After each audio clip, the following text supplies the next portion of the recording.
Hey y'all, it's Nancy the Handy Scandy. Welcome back for another crafty venture. And today I am going to be making another very sweet snowman card for hashtag Snowman of January. Now this snowman I recently got in a haul from scrapbook.com, and he has been sitting here looking at me ever since, and I decided today was the day. So I have stamped him out in some watercolor friendly ink on watercolor card. Does not matter which watercolor friendly ink you use as long as it is watercolor friendly, because you don't want something that's water reactive that will start to bleed and you lose your image once you start watercoloring.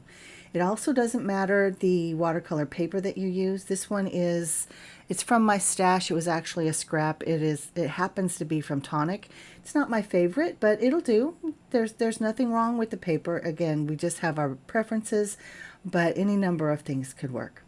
So the watercolor palette, paint palette that I'm using was gifted to me several years ago by a sweet crafty friend, and it is from Daniel Smith. It is one of my favorites. It's very, very good quality paint, but I also have some Prismacolors and some Crayola colors.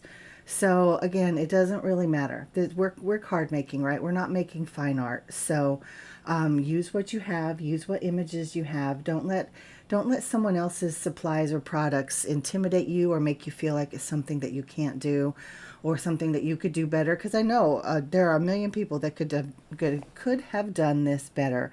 But this is mine, and that's what we're here to see today. So y'all, let me know what you think. Do you ever get intimidated by someone else's art, or by the supplies that they have, or the way that they've used them, or any of those things?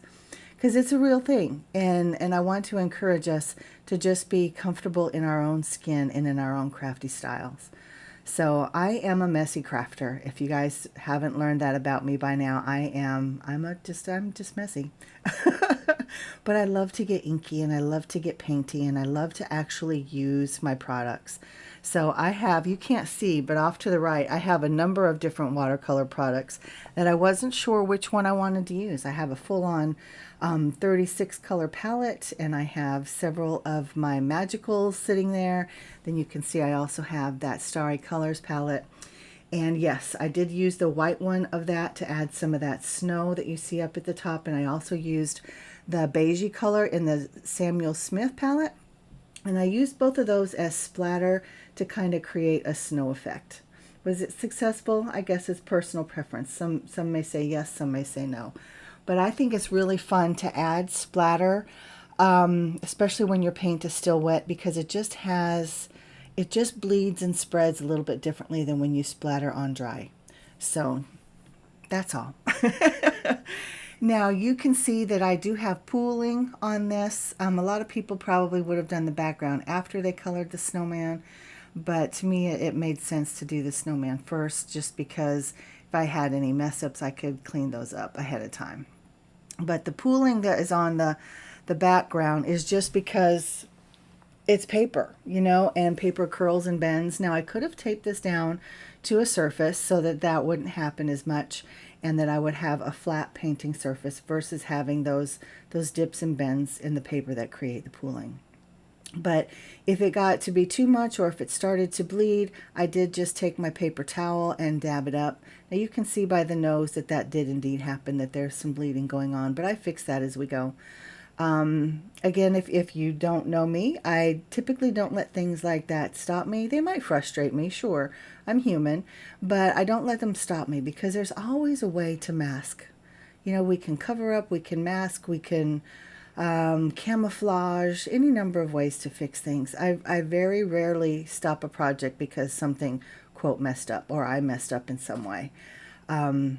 Yeah, the term opportunity for embellishment is an older term, but it's so true, right? We don't have to think of things that don't turn out the way we want them. We don't have to think of them as mistakes. Anyway, I digress. I apologize.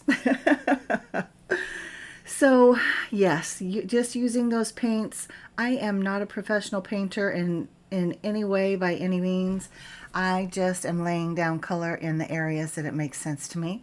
Of course, when a snowman's nose is a carrot, it's going to be some shade of orange.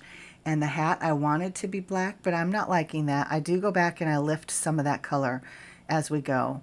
And I just use kind of a blue-gray, a very, very watered-down blue-gray to add the highlights and the dimension to my snowman.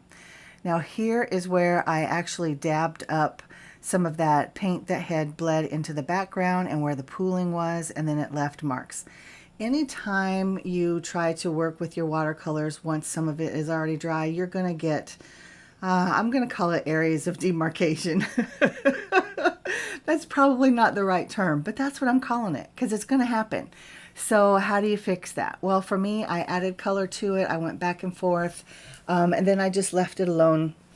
And then I come in and I just kind of play with it in different ways. And at this point, I said, you know what? It is what it is.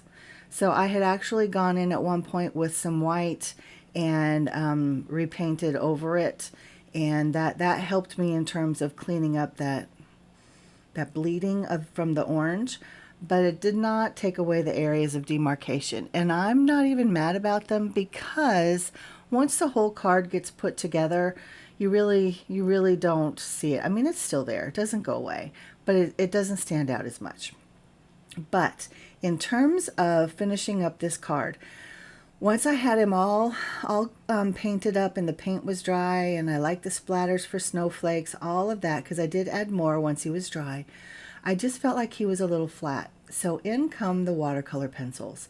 Now I am just adding a little bit of, I want to say highlight, but really not highlight, more like shadows, I guess.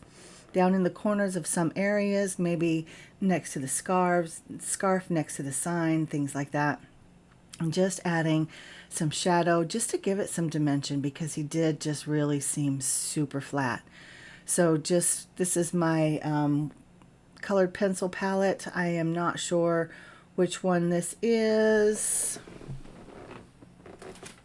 I know I have them on the screen, but I can't read it.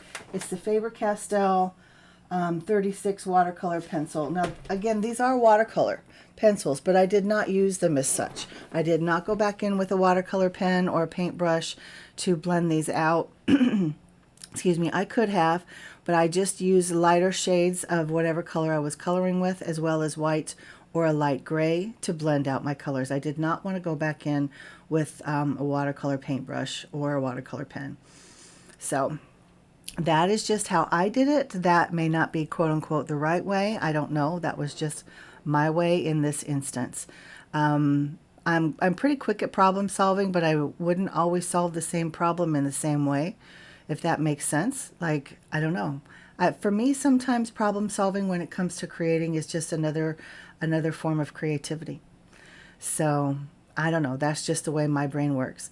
But going back to the colored penciling, I think that it really worked in this instance. And I know a lot of people who will always add either Copic marker coloring or colored pencil coloring to their watercoloring just to give it that depth. Now, there are others who are much better at watercoloring, much more skilled, and just know the nuances in terms of how to use the paint to add that depth and the dimension with just the watercolor paint. That girl is not me. And if it's not you either, I would encourage you to just embrace that. It's okay. Comparison is good when we want to grow and stretch ourselves and continue to build skills, but not in terms of our value and our worth. So just encourage all of us just to kind of be comfortable in our own skin and grow where we want to grow and not compare in areas that it might be a little less healthy. But something that I did not show on screen because I had already taken the photos is I added another layer of black cardstock to the very back. I just wanted that black in one more space. Of course, it's in the stamping, it's in the black and white paper. His hat is more of a green than a black. And so again, I wanted that third pop of black, and that is in the background. And I do not have photos of that, and the card has already been given away. So I do apologize. But guys, this is what I have for today for hashtag Snowmen of January. Again, let me know your thoughts. Let's have a conversation downstairs. If you've not already liked and subscribed, please do that. And until next time, y'all, this is Nancy, the Handy Scandy. Mwah, and I'm out.